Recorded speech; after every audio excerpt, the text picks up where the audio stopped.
John Ankenberg is the host of the John Ankenberg Show.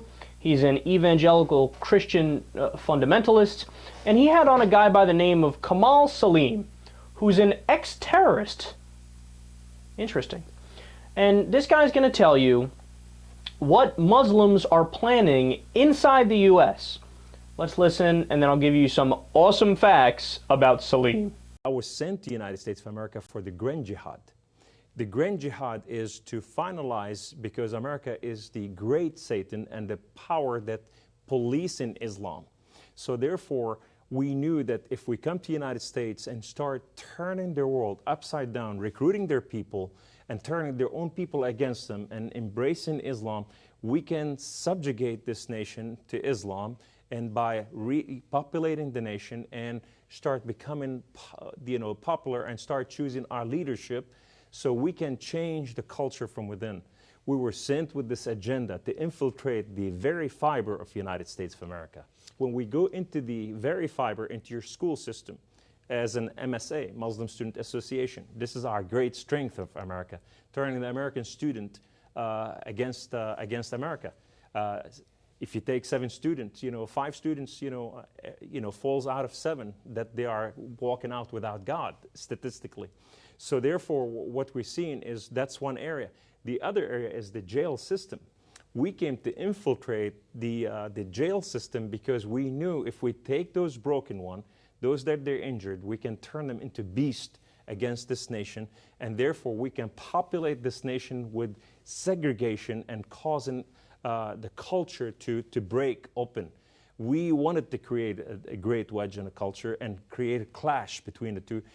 The weaker it becomes, Islam can introduce something powerful, and that is the glory of Islam as a solution. It turns out this guy claims he threw a bomb at Bank Leumi, which is an Israeli bank in Bethlehem, and he said he did it somewhere between 1977 and 1979.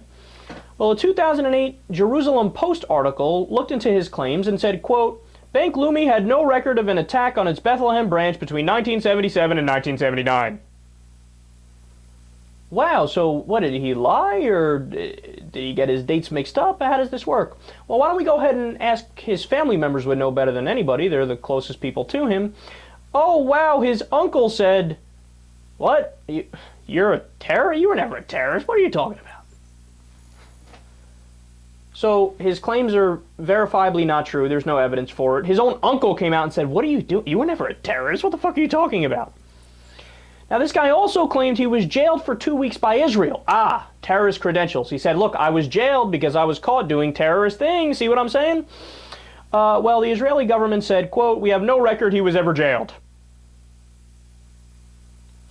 Wait a second. This guy's starting to sound a little bit fishy. Are you ready for my 2 favorite facts about him?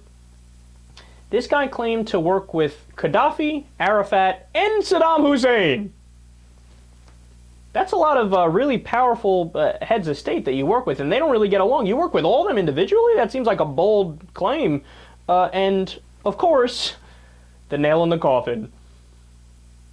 If this guy was a terrorist, the CIA, the FBI, the Department of Homeland Security, local police enforcement, all of them would have done something to stop him from living in the United States.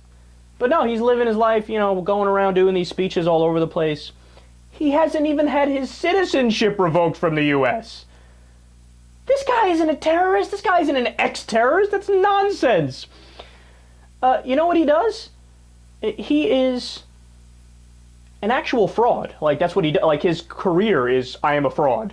And he goes around ripping off fundamentalist Christians and playing them for suckers. And because he has a Middle Eastern accent, he's from the Middle East, he pretends like, oh yeah, I was an ex-terrorist and I realized Muslims are bad and we're going to do jihad anyway. Give me money. Where's my money? And look at what he claimed. He said, oh yeah, we planned a grand jihad in the U.S. The goal was to come in and convert everybody. That's what he's arguing. Oh, come in and we fracture the society and then we convert people and then we start the war. All right, okay, it's clear what his goal is, so let's take a look. How's he doing? Only 0.6% of the American population is Muslim.